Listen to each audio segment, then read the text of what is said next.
Hey Flock, Mike here from Epic Duck Studios, and welcome to the assembly guide for Lord Maul from the Star Wars Shatterpoint starter set. Lord Maul is one of the most straightforward builds in this set. There's really no gotchas at all, but I do still recommend you follow the official assembly instructions from epicduck.com/Shatterpoint. So the part numbers for Lord Maul are all prefixed with the letter G, and you can find them on the sprue just above and to the left of Anakin. Stay on target. So unfortunately, I clipped a bunch of this model off the sprue off camera. The only important part really here is his lightsaber though. And here what I'm doing is cutting the sprue away from the frame.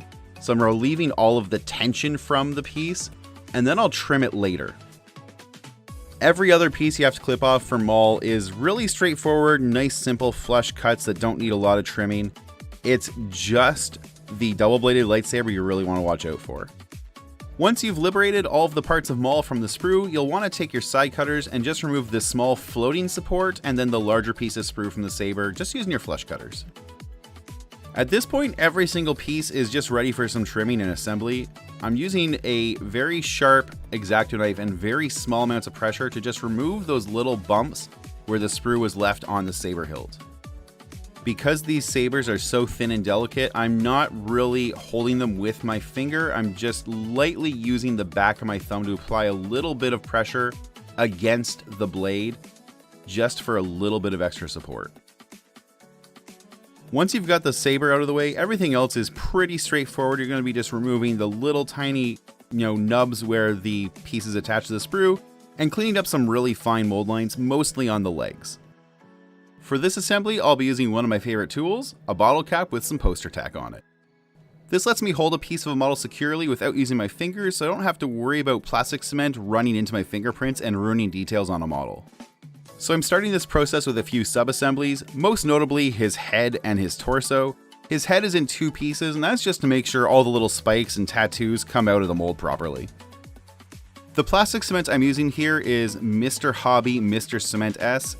It's basically the exact same thing as Tamiya Extra Thin. I just happen to have a store nearby that carries it. Now with the torso, you'll want to apply a healthy amount of the plastic cement there and then give it a really good squish. Just make sure those two pieces seat together nicely.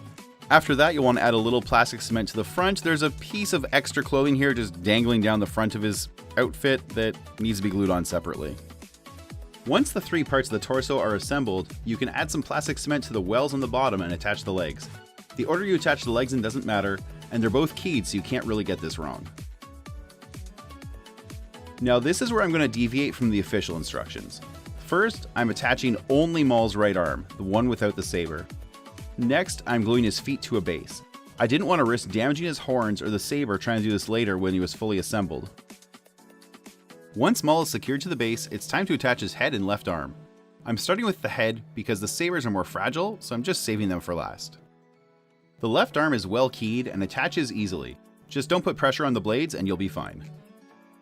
And with that, Lord Maul is fully assembled and ready for painting. Thanks for watching, and until next time, do something epic.